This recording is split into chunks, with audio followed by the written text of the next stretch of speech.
Hello and welcome to the World Wanderers podcast, a proud part of the Wander Barn Podcast Network. I'm Ryan. I'm Amanda. And we're your hosts. We're a traveling couple and digital nomads taking you on our adventures as we explore locations, destinations, and careers. Enjoy the show. Hello, everyone, and welcome back to the World Wanderers podcast. Today we have a solo episode. Well, not solo, duo episode. Yeah, a duo. Kind of like the good old days when it was just us talking before we had so many guests on the show. Yeah, and I can't remember the last time we didn't have a guest. It's been a good while, hey? Well, we did an update about having the baby in Mexico, so that was just a couple of months ago.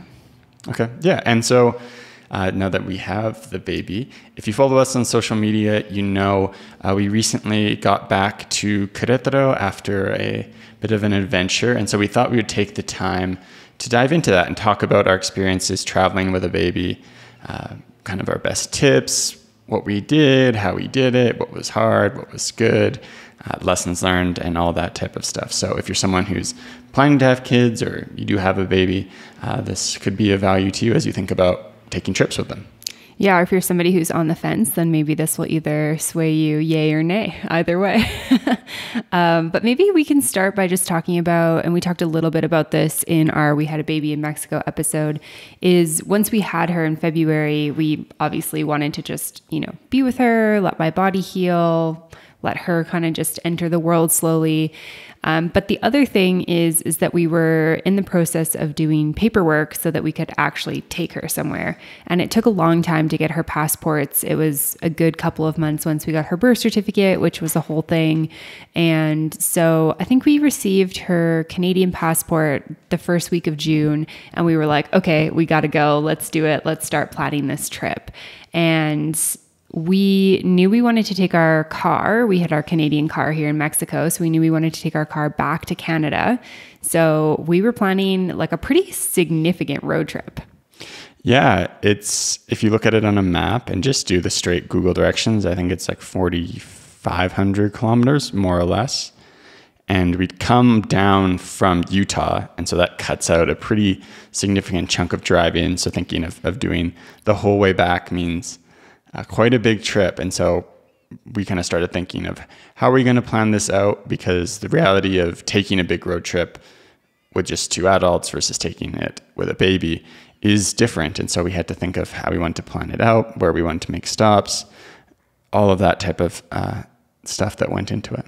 Yeah, for sure. And I think we talked about this in the We Had a Baby in Mexico episode, and maybe we were just leading up to that stuff, but we had taken Lou on a couple of like shorter trips.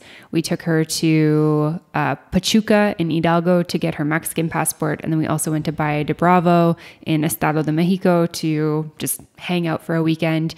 And so we were kind of trying to get her like, oh, okay, we drive 20 minutes to the chiropractor a couple times a week. Okay, we drive like an hour to go to our favorite cheesery every couple weekends. Okay, we're doing like a weekend trip where we drive 3 hours in the car. So we were kind of getting her used to like, okay, we're traveling a little bit. But I mean, going from like, oh, we did a 3-hour road trip to like, hey, we're going from Querétaro to Monterrey in a day was like a pretty big jump, because that drive itself, I think, was like 8 hours. And that was the first leg of our pretty big trip. Yeah, and so for us, I think we knew 8 hours of drive time in a day was probably going to be the max for us. And so when we were plotting things out of where it made sense to go, we knew, Monterrey was a city we were comfortable with, we liked, was pretty close to the border. We stayed in Coahuila on the way down, and we were like, okay, we'd love to do kind of a day, have a bit of time to get Lou out of the car and ourselves out of the car, rest, drive again, some time without it. So the way we broke it down was Monterrey, which was about an 8-hour drive time according to Google Maps. And then from Monterrey to Austin, which is about, I think, a 6-hour drive time according to Google Maps. 7.5. 7.5. I think it was 6 maybe if you went right through Nuevo Laredo. Yeah, and we crossed through Columbia Bridge instead, because we had crossed that way coming south and we'd had a really good experience there. So we added a little bit of time, but I think maybe kind of took that time off by going to like a more chill border crossing. Yeah, and then that was kind of where we were like, like, what do we do from here? Because to get from Austin to Calgary is a long ways. Like 38 plus hours, I think, if you look at it on Google Maps, which kind of just seemed untenable. And so what came to mind was just, why don't we find a flight for you and for Lou and go somewhere, and then I can do like the big stretches of driving. And so we kind of just went on like Google Flights, and we're like, where does Austin fly direct to? Denver. Okay, that's kind of far from the border still. Cheyenne. Kind of surprisingly, there's direct Austin to Bozeman flights, which I guess surprising in a certain sense, not surprising in the sense that Bozeman's a super popular place to go now, especially for like the crowd in Austin. And it's like a jumping off point for Yellowstone. And I think with everything that's happened with the pandemic, people have been looking for a lot more like domestic, local travel. And I think national park travel has always been really popular, people camping, that type of thing. But I think there's a lot of people who kind of are in the like Bozeman crowd who are into like the Austin vibe, and people in the Austin vibe who are into like, you know, road tripping around like Montana, Yellowstone, that type of thing. Yeah. And so we found that direct flight, which would mean that I would drive, big day of driving from Austin to Denver, which was about 14 hours of drive time, not including stops. And then from Denver to Bozeman, I think it was like 10, 11 hours of drive time. And then from Bozeman to where we were going to Amanda's parents' place was going to be about 8 hours, I think, right? Yeah, and then a border crossing in there, which we weren't sure how long it was going to be, but we chose a pretty small one, assuming that it would be pretty chill, which it was. And we'll talk a little bit more about that in detail. And so, yeah, we kind of mapped that all out. We got everything booked. We got, you know, hotels, Airbnbs, like flights, all that stuff. And then just had to start, you know, preparing, like, how do we travel for a longer period of time with a baby? And for context, it was going to take us about 10 days to get back is I think what we planned, because we decided to stay a week in Austin. We have friends there. We love the city. It's an amazing city. If you guys haven't been, you definitely need to go. And so we wanted to spend a little bit of time, give ourselves a nice break, and just, you know, enjoy some time with friends and eating barbecue, breakfast tacos, all the things. And we were trying to work as well. So leave most of the work week open in one place, travel on the weekend, and then kind of get back without skipping too many full work days. Yeah, for sure. And I think that was also something that came into mind for us when we decided like how we were going to do the trip, and for me to fly with the baby and for you to drive, because you ended up driving a full day Friday, a full day Saturday. I flew on the Saturday with her. We met in Bozeman, and then we drove to Canada on the Sunday. And I think we just came to like the idea of, okay, well, if we want to get to Canada before like the work week starts again, it means that we have to do 3 days of driving. That's just a reality. Or we do 2 big weekend days of driving, and then we like stay in Montana for a couple of days.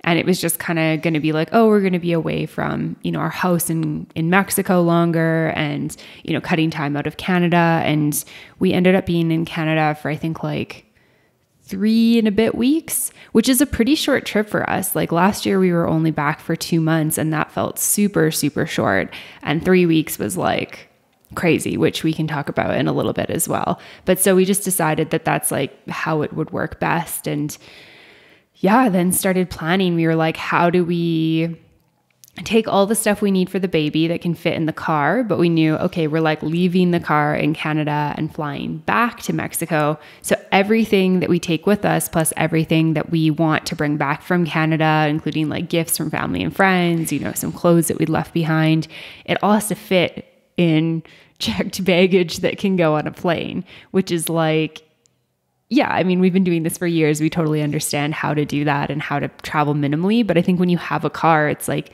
oh yeah, you can just bring like little things here, little things there, and your stuff just builds up so fast. And to just getting like this being the first time we're traveling with a baby. And so bringing all the baby stuff, like where's the baby going to sleep? Different clothes, the baby's always growing. People are going to be giving gifts to the baby. And then having to plan for, okay, we're going to have to take all this stuff back with us at the end. Yeah, for sure. And it is, I mean, babies grow really fast. That's the reality of it. And so, you know, we left with a baby that was not quite 5 months, and we came back with a baby that was almost 6 months, and she's just growing like a weed. So it's like, I had some clothes that I took with us that by the time we came back, like actually don't fit her anymore. And so it's just like packing for her was kind of challenging, but we have made lots of friends with kids now, which has been really, really great. And some of our friends who are nomadic and who are just in Querétaro for a little period of time actually have this really amazing travel crib for their son. And so we ended up deciding to do that because we have this pack and play for her, which I think in our heads when we got the pack and play versus like a normal crib, we thought, oh, we'll just like pack this down. It'll be super easy to travel with. We can unpack it, at your parents' house, my parents' house. The pack and play is not light. Like I think it's like 50 pounds when it's all packed up, which is like, you can't check that. You can't really carry that on. It's not super small. So we were sort of like, it's worked great for us. I'm not regretting it at all. But I was like, this isn't realistic for us traveling. And it's also the type of thing where you get it and then for the life of you, you can't figure out how to get it back as small as it was when it came. Mm-hmm. Like it's not that the pack part of it isn't as good as the play part of it. Yeah, I'm sure it's the type of thing that once you like watch a YouTube video and you've done it a couple times, it gets easier. But yeah, we moved houses with it and we were like, just kind of gave up on trying to get it as small as it could get and just shoved it in the car like the best that we could. So we ended up getting the brand Baby Bjorn. We have a Baby Bjorn bouncer, which we really love for Lou. And we got the Baby Bjorn travel crib. It packs down to, I think it's like 11 pounds. And it has like a little case and stuff, and it actually fits perfectly. We have like the largest size of the away suitcase, and it fits perfectly in one half of that.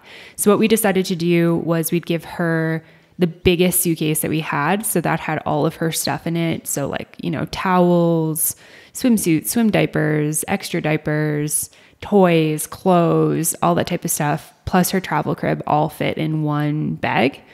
And so that was great. And it's funny to think about a baby that's like, she doesn't even weigh 20 pounds yet. And she's got like the largest suitcase that Away offers. And then I think you and I each just had carry-on bags. So we just packed like carry-on size for our trip.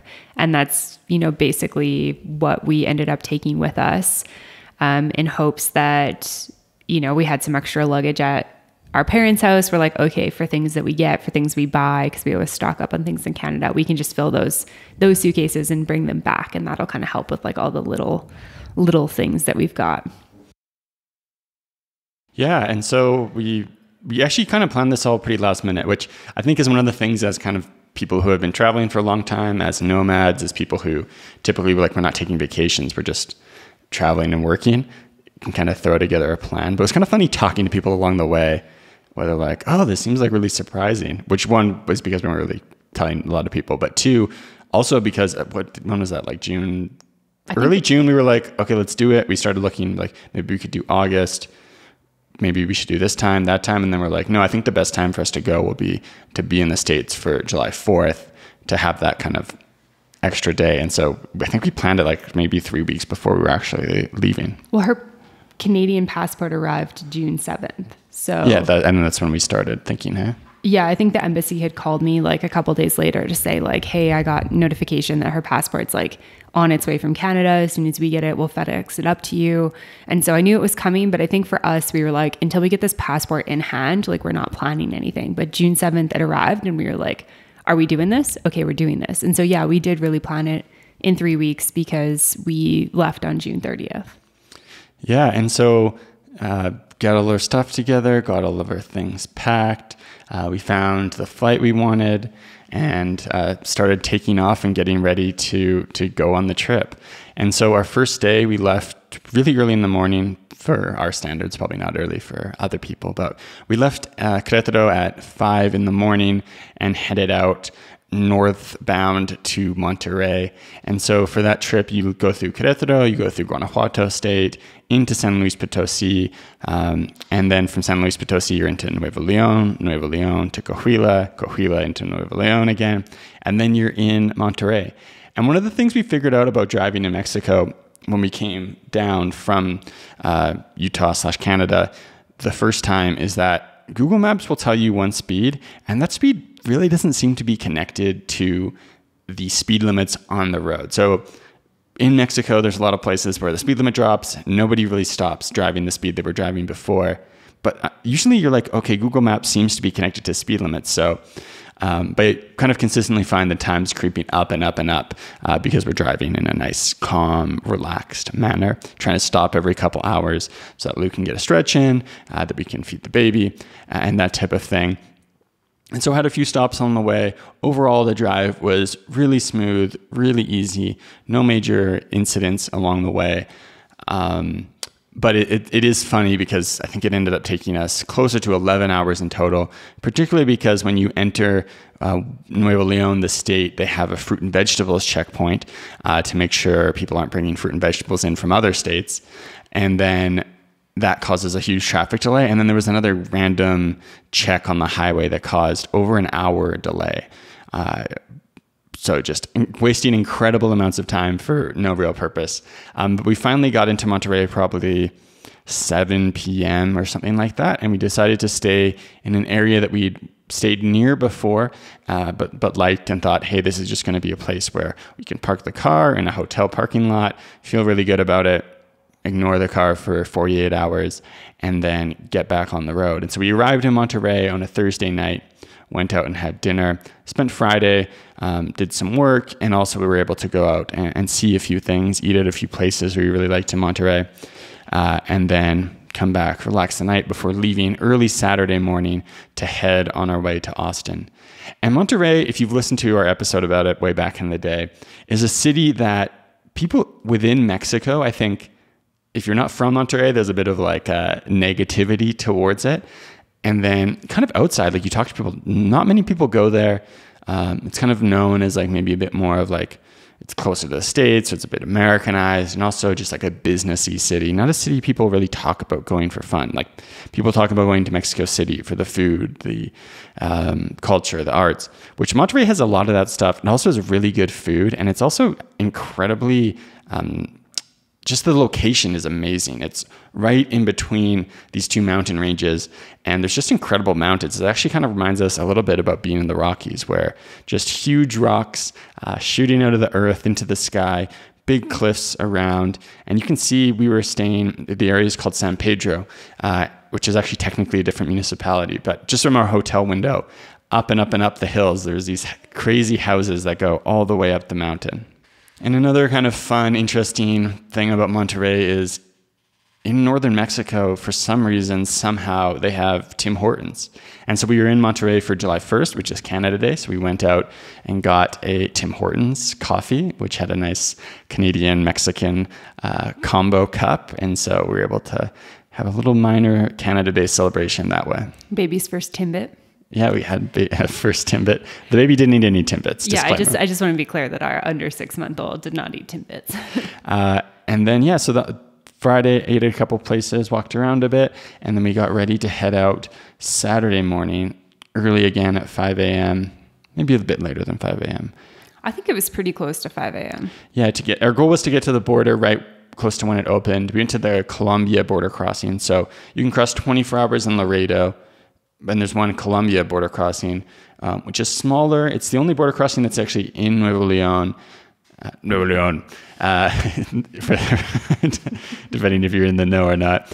And it's just a lot more chill, hey? Like, even going to the States was like significantly just chill. It would be how I'd describe it. Yeah, I mean, so we actually haven't crossed at Laredo/Nuevo Laredo, but I think that... Watched a lot of YouTube videos, though. Yeah, we watched a lot of YouTube videos on it, and what we've seen on YouTube, Colombia is a lot more chill, and I think it was just like, we arrived there. I think there was just maybe 2 or 3 cars in front of us. There was a couple of, lanes helping people when we got to the border, and the guy was like having a conversation with like the woman who was kind of like holding the leash for like the drug sniffing dog. And he like finished he was like passports, and then like finishes his conversation before he even looks at them. And I was like, okay. Yeah. And then from there, a couple hours to San Antonio, mandatory stop for Chipotle, and then on to Austin, where we pulled in, I think in the mid-afternoon. There was some like weird traffic that threw us off, but we got there kind of, 3, 4 in the afternoon. Yeah, I think it was around, 3 or 4, something like that. And we'd taken a good stop for lunch. I think one of the things that I think we should talk about just with those kind of like 2 big days of travel was I really was happy that we took a day in between to split it up. We didn't even go in the car at all on that Friday. Yeah, and like you talked about, we, booked a hotel where we felt comfortable kind of spending the day and in an area where we were able to just walk everywhere. And I feel like that was so good. And then the other thing that we did was we had found through like a blog when we were going down of a really good restaurant recommendation in Matehuala, which is just outside of San Luis Potosi, like the city in the state. And so on our way up to Monterey, we had stopped there for a good little break, stretched the baby, stretched ourselves too. Like it's also important as adults to make sure you're getting like good breaks when you're on road trips. But I think for us, it was like especially important that we had like good chunks of break time. I mean, one, she needs to eat and her diaper needs changing, but just also to not have her in her car seat for that long. And we did the same thing with San Antonio. It's like we crossed the border. San Antonio's, just pretty close to that. And we had like a good long lunch break to give ourselves a break from the car before heading on to Austin. And it adds time to your trip, but I think it's just necessary when you've got, a baby. Yeah. And so we get to Austin. I think we spent 14 hours in the car, 13 hours in the car. Not fully in the car, but like including stops from time leaving to time getting to Monterey, and then maybe 9 hours from time leaving Monterey to time arriving in Austin, with that day in between, which I think was critical. How do you think, how did Lou do? What did we kind of do to make sure she was comfortable on those 2 big travel days? Yeah, so I think she did amazing. Like I was super impressed with her. And one thing, our third wanderer has joined us. If you hear any background noises, that's Lou adding her thoughts. Yeah, she was napping, but she is no longer napping. So Lou is here with us to add in her thoughts and opinions to this episode. Oh, there she goes. And so I think that taking those breaks was really key. I think that having the day in Monterey and then I think having the week in Austin was really nice to spread it up. And then another thing we did is I actually sat in the back seat of the car. So I sat back with her pretty much the whole time. So if she was getting a little bit fussy, I was able to, give her soother. I was able to, change out her toys. I was able to play with her, that type of stuff. And I think that was really helpful to be able to do that. And I kind of felt like, because she was sleeping pretty much every hour and a half. So it's like we'd get in the car. She would, because we left so early, she'd basically go right back to sleep. She'd sleep a little bit. She'd wake up. We'd often stop, give her some milk, and then change her diaper, put her back. And then she'd be like ready to play. And she'd have like an hour of playtime. And so, we did a lot of I had a lot of toys, a lot of things that made noise, a lot of things that were crinkly. And I just played with her basically. For those times. And then I found around the 6 hour mark. So she's basically had 2 naps and probably 2 playtimes. She was a little bit what the heck, I want out of this seat. And I mean, for a baby that was 4.5 months, I think that's pretty impressive because that's a long time to just be in your car seat. Yeah. She seemed like she did really well because she'd get a tiny bit fussy usually, but when she was getting a bit tired, but then would fall asleep, and she's always slept really well in the car. Usually we don't have opportunities for her to take 2 hour naps in the car, like she was doing it. And like you said, we're trying to make sure we weren't doing kind of each one of her nap and feed cycles, at least getting a stop, getting her out of her seat, stretching her out, all that type of stuff. So felt like she did really well, which I think if we'd started driving and she'd started just not enjoying it and letting us know about it, it would have made that first stretch harder. But the way we planned it out, we had kind of the first day was the biggest day of driving, and then a break, another day of driving, a full week off of driving, and then you guys had your flight, your travel day that way, and then one last day of driving to get us back home, and then obviously being in Canada, a bunch of trips along the way. So she was a road warrior by the end of it. Yeah, for sure. Do we want to talk quickly about that time in Austin? Because we got there on July 2nd. We had, 2 days off work, one being the 4th of July, our first 4th of July in the US. And then kind of just, a regular week we were interspersing, seeing friends for dinner, going for walks in the early morning because it was deathly hot there. Any highlights from our time in Austin? Yeah, it was really cool to be back. This would have been 9 months. And our fourth time in Austin. My fourth time, your third time. Yeah. So we've been to Austin. I think we've got an episode about Austin. At least once we've talked about Austin on the podcast. If we don't have an episode, we should make one. But a place where we've gone enough times that we've kind of got lots of favorite places and things we like to do. And I think this time, having the baby, being in the middle of drive, we weren't really considering it like, hey, we're in Austin, we need to explore. It was more like, we're going to hang out with friends. We're going to go to the places we like, try to get outdoors as much as possible, although it was scorching hot when we were there. And then, be productive and then get ready to get back on the adventure the following weekend. So for us, I think highlights just hanging out with friends. We did a little barbecue on 4th of July. We watched the hot dog eating contest, the Coney Island hot dog eating contest. So that was Lou loved it. That's what she's sharing with you now.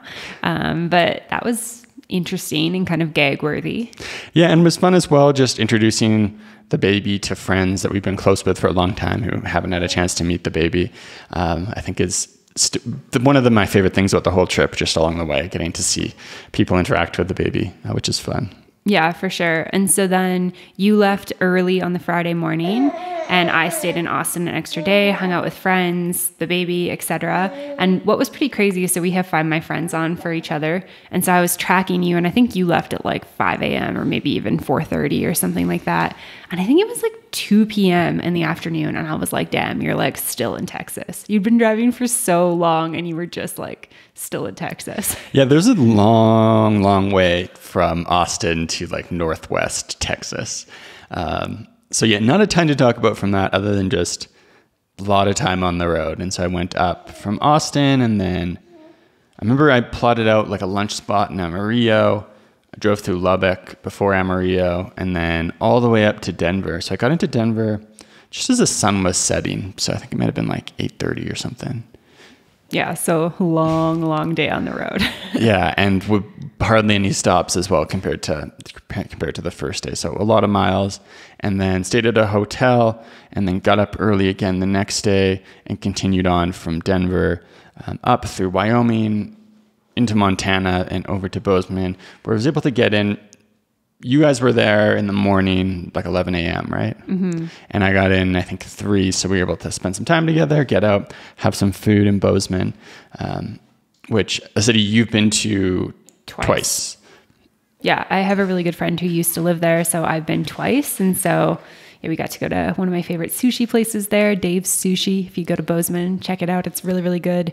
But before we get to Bozeman, I'd love to just talk about flying with the baby, because this was her first ever flight and I did it solo. And, I'm really confident flying. I've been flying for years and years. We've taken hundreds of flights and stuff, but traveling with a baby is kind of like, felt like a bit like a game changer. And it's like, there's just so many variables and factors that you can't plan for. Like, you have no idea how your kid is going to be.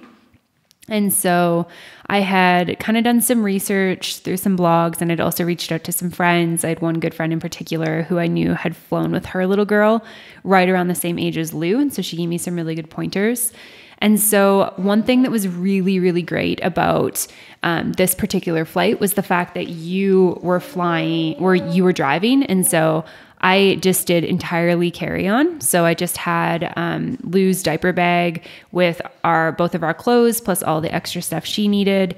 And then I had a duffel bag that had like the bed she'd slept in the night before, and like the baby carrier in case I needed it, and then her whole stroller setup. So her stroller setup has like the base and then her car seat.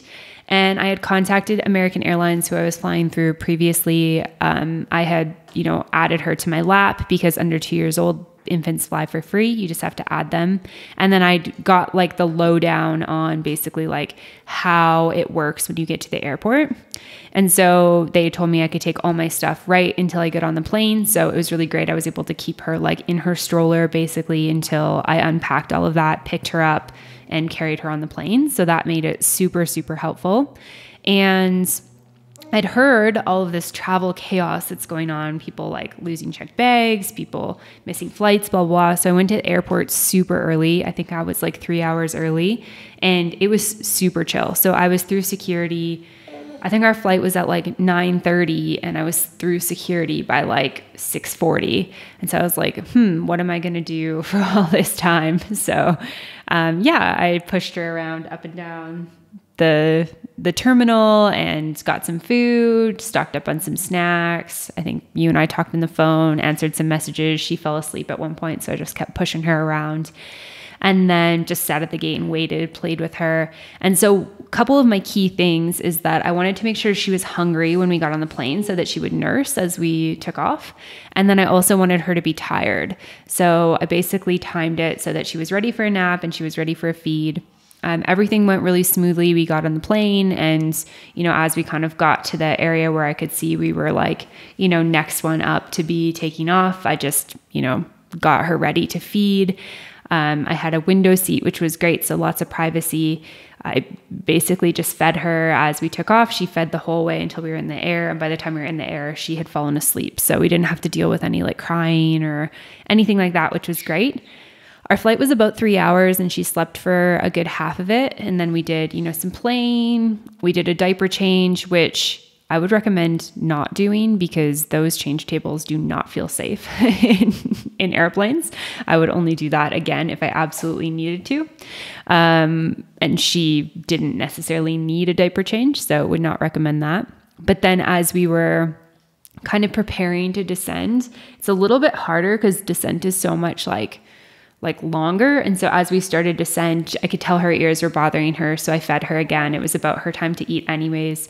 And then, she wasn't going to feed for like the whole descent. And so thankfully I was able to distract her with some toys and she took her soother and she sucked on her soother until we landed. And so, everything went really smooth. And I just feel really grateful that we seem to have a baby who likes to travel.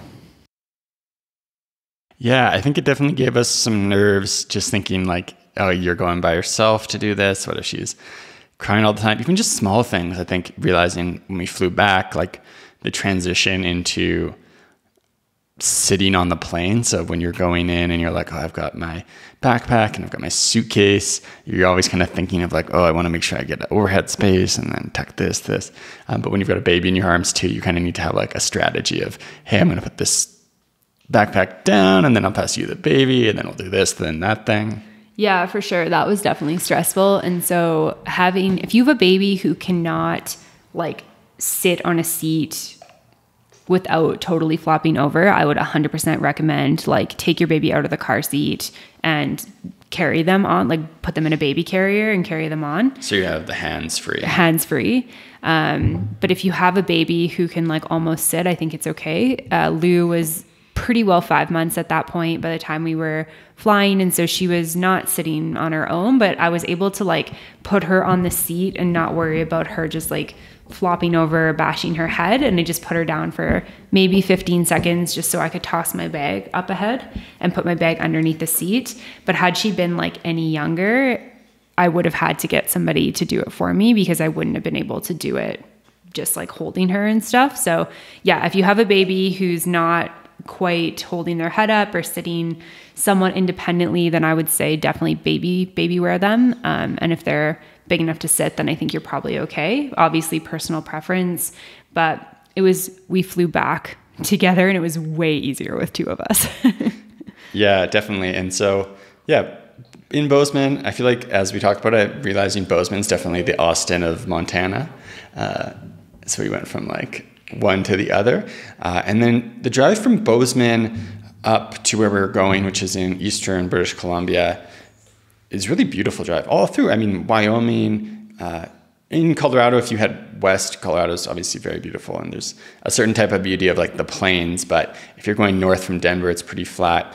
But then, Wyoming's beautiful. Montana's beautiful. And so we drove up through Kalispell and then so we skipped the Great Falls when I went kind of through the mountains and crossed at a pretty small border crossing into Canada near Eureka in the States. And I don't know what's... It was Rooseville on the Canadian side. One of the things that's cool, I think, both about the Canadian border and the Mexican border is just how many border crossings there are. And there's all these small ones in interesting places.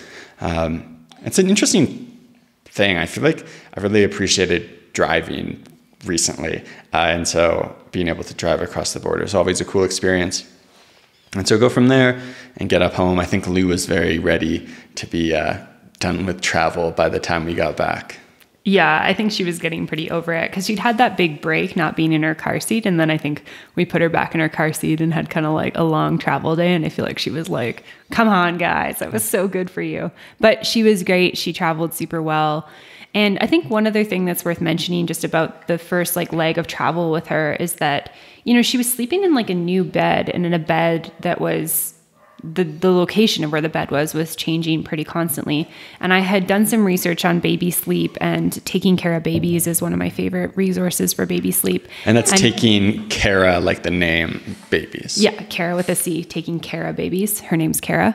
And she had said that if you get like a travel bed, don't actually practice in it because you don't want the baby to be overtired when you travel. And so I took that advice and we just slept her as normal until we left. And so we had like her sleep nest. It's kind of like a DockATot, just in case she's really comfortable with that. So we were like, in case she's not like sleeping well in her travel crib, we can move her into her DockATot. That's totally fine. And she slept really well in her travel crib like the entire time we traveled. So it seemed like she did pretty well with that. And we just kept her routine as normal as we could. And I think that was helpful. But arriving into Canada was so fun. It felt like we had like the longest build up to get there because we just like had been traveling for so long. But, you know, we got to go. My parents have a beautiful lake house on a lake in British Columbia. We got to go to where I'm from and, you know, see my brother and sister-in-law and a lot of our really good friends who still live in Calgary. We got to spend a week with your parents in the Okanagan. We got to go to Vancouver and introduce the baby to some really good friends. Yeah, it'd be funny plotting out the whole trip, like ding, ding, ding, ding, ding, because we were like BC, Alberta, we went to like Canmore, we went to Lake Louise, and then went to BC, and then Vancouver, and then Naramata, and then Cochrane. Yeah, we basically went BC, Alberta is basically the short form of what that went. So got to see a lot of people and a lot of family. And like Ryan said, I think, you know, the highlight there was just introducing the baby to our loved ones. And I have 3 living grandparents, which is such a, you know, a gift and a blessing for me in my life. And to be able to introduce my daughter to them was really, really special. So we just had a really like wholesome 3 weeks, eating good food and spending time with family and seeing friends and, you know, doing some work in that we weren't on vacation. So just doing as much work as we could. And it was really fun. Yeah, a really awesome trip. And one of those things that makes you really grateful to like have the type of lifestyle and the type of work opportunities that kind of allow you to do stuff like that, where we had took a few days off, but we're able to kind of keep everything going and balance it, where like sometimes you're there and you're back. And I think especially, you know, our parents, maybe some of our relatives don't completely, well, for them, like they're used to thinking of like work as something you go out and do, but it's so nice to just have the option to go back and not like, because taking a month off of everything to do this would have meant it's just something completely different versus being able to keep everything going and do this adventure and get back and visit and take care of a lot of stuff. And then, yeah, we ended up selling our car, flew back, and have just recently successfully acquired a new car here in Mexico. Which might be another podcast episode. Yeah, definitely don't want to go into that. But yeah, what would you say kind of as far as the traveling with baby stuff? We've talked about how when we set up our drives, we planned extra days. We planned to not kind of go too hard and make sure we had stopping points in mind. We talked about kind of bringing lots of toys, you sitting in the back. Talked a bit more about the flying part of it. Any kind of other things that come to mind is like, oh, this was really important, or this was something we learned that we're going to change in the future, do in the future with traveling with a baby? Yeah, so I think that one of the things that was really helpful was just trying to keep her on her normal routine as much as possible. Like pretty much nothing was normal for her during the entire month that we were away. Yet there's like little things you can do that kind of keep things normal. So normally Lou, you know, eats every 3 hours during the day. And so we just continued with like, she eats every 3 hours. And that was even, you know, going from Central Time to Mountain Time. It's like, okay, she ate at this time. She needs to eat 3 hours from now. It doesn't matter like what the time is. She napped an hour and a half ago. It's time to nap again. And so trying to keep her like eating, napping schedule, kind of as similar as possible, I think was really helpful for her, just kind of staying on her routine. We pushed her pretty hard with bedtimes because normally she goes to bed between like 7 and 8, and we had a ton of evening plans, a ton of dinner plans. So bedtime often happened a lot later than 7 or 8. And so for that, just getting the naps in during the day was really important. And then trying to make sure we were just like breaking up, say we had like plans Tuesday night and Wednesday night. It's like, okay, Thursday night, we need to just chill at home. She needs to get a good like bedtime in. We need to make sure she gets her bath, et cetera, et cetera. She's got certain days where we give her bath. And so we just tried to keep that as same as possible. So it was just trying to keep her in her routine while also not really being in her routine in the same way. And because she was meeting so many new people and stuff like that, we just tried to make sure that one of us was kind of always with her. It was pretty well me, so I wasn't able to work that much, but that's okay. And yeah, I just tried to be with her as she was meeting new people. So it's like, okay, she's playing with my parents. I'm not just like leaving her in this house that's like completely unfamiliar to her with people that like are kind of becoming familiar, that obviously she understands are like safe and stuff to her, but they're not her parents, they're not her nanny, they're not people she sees every day. And so we just tried to make sure that we were there to support her as much as possible. And she did really great meeting a lot of people and being held by people and stuff. And I think that us just being there, giving her that confidence was important. One thing that I will say was particularly, or like a little bit challenging, was actually time zones. So I mentioned we went from like central to mountain, and then we went mountain to Pacific, and then we went back to mountain and then back to central. And so it's only 1 hour between central and mountain, and then another hour back from mountain to Pacific. But those time zones can kind of like hit your routine pretty hard, I think, when you're so little. So normally Lou, when we're at home, would wake up and eat around like 6 a.m., but she was waking up to eat at like 4 a.m. So we ended up kind of just having a little bit of, difference in our schedule, and she was waking up, a little bit more in the night and stuff just because things were different. But, those are just little things that I think were a little bit challenging, but not a huge deal. Like, she wakes up at 4 because her body thinks it's 6. No worries. Just bring her into bed, give her a feed, give her a cuddle. She'd go back to sleep. So we just tried to be like as adaptable with her as possible, and just, remember that she's like a tiny little baby going through a lot of different change and stuff like that. So I think that was probably our biggest challenge. But we just kind of, went with it as we were going along. And yeah, I don't know if a bigger time zone change would be easier or harder, but I definitely felt like 2 hours kind of made a huge difference when it came to like, feeding and bedtime. Cause then it's like, oh, she's used to going to bed at 7. We're not going to put her to bed at like 5 when we're in BC, because that's just crazy. So we just kind of had to like, adapt that, stretch her a little bit. She'd get like a little cranky, a little bit tired. But then she'd kind of adapt to like, okay, this is, just like we do, like her body would adapt to like, okay, this is when I go to bed now. And then we just had to kind of readapt when we got back to Mexico. So yeah, I would say those are the ones for me. Do you have any other thoughts you want to add? Yeah, I think that sums it up really well for the driving. I think just planning well, trying to remember you're not in a rush, and making lots of good stops along the way. I think for flying, we thought about like the seats we were going to be in, and like obviously the connection, we had like the option for a shorter and a longer connection, made sure we took the longer one. And then something we both experienced. Well, maybe we should clarify that, because it wasn't super long. I think it was about 4 hours. Yeah, but that's like, sure we weren't like pushing ourselves in some things you might do if you didn't have a baby.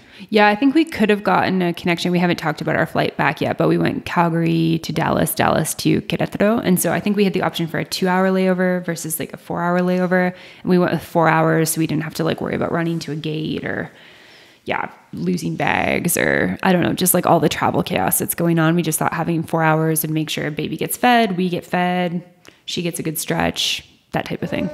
Yeah, and on the flight, you can kind of go through security with the stroller. And so we had the car seat, the stroller, and the base for the car seat. And so we had kind of planned like, oh, we'll book seats at the front of the plane so we can get off quickly and get a stroller base, not thinking about how after you get off the flight, you have to wait for the stroller base. So we had actually a bit of like an awkward situation. The first time, because we were just standing in the hallway for a very long time to get it. And then the second flight, when we got back to Mexico, they were like, oh, you can wait at the top. Get to the top. Someone's like, no, keep going. And we're like, no, they're going to bring the stroller. And they wouldn't let us back down the ramp. And it was a whole shenanigan thing. But I think just that's a good lesson for us, especially traveling outside of Canada and the States, to always wait for the stroller base to come right where you are. But probably doesn't need to be like as important to get seats at the front of the plane, because you're going to have to wait a while anyways to get that. But overall, I think a really good experience. I think we both feel really blessed to have a daughter who was so patient and chill about the whole adventure, just kind of exploring and just, seemed to really enjoy the experience. So that's really great. I think it gives us a lot of excitement about future travels. I think it does make me think that we kind of eased our way into it. It wasn't like the first time she was in the car for more than an hour, which was great. And so we've got some plans here in the future, hopefully taking a few more flights, doing a few more road trips, and getting on the road as a family. Yeah, absolutely. And so Little Miss has also been very patient with this. So I think it's time to probably wrap this up. I'm sure there's lots more stuff we could kind of talk about with this trip, but I think this is a good overview of what we did, where we went, how it went with a baby. And like Ryan said, I think that it just kind of, made us, it was kind of a pretty big test in terms of okay, do big road trips work? How does she do on planes? Et cetera, et cetera. And I think it all went really well, and it just, made us feel excited for trips we can do in the future and stuff like that. And lots of good learnings and whatnot. I think both of us came back to Mexico pretty tired. So I think that when we plan a big trip like that in the future, especially one where we're seeing a lot of friends and family, I think trying to plan some more rest days in there, I think will be pretty key. For sure. Amazing. Anything else you want to add before we wrap up? No, that is everything. So we're now a baby-focused travel podcast. Más o menos. We're going to talk about lots of things still on the podcast. And just before we go, we did just record a really awesome episode for the World Wanderers Insider, talking about digital nomad life with a full-time job. That's one of the things that Ryan has done over the years. He's currently in his second chapter of basically working, full-time for one company. So if you're somebody who's working full-time, kind of wondering how to go about digital nomad life, balancing it all, definitely go check that out. You can head on over to patreon.com/The World Wanders. Yeah, really appreciate our community who's already over there on Patreon. And I hope everyone has wonderful adventures and awesome travels between now and the next episode. Ciao. Thanks for listening to this episode. If you want more, make sure to check out The World Wanderers Insider, available on Patreon at patreon.com/The World Wanderers. For show notes, head over to theworldwanderers.com. Find us on social media at The World Wanderers Podcast, and join the private Facebook community at World Wanderers, a community for travelers. You can always get in touch with us at info@theworldwanderers.com. And if you enjoyed the show, don't forget to subscribe and leave a review. It really helps us find new listeners. See you next time.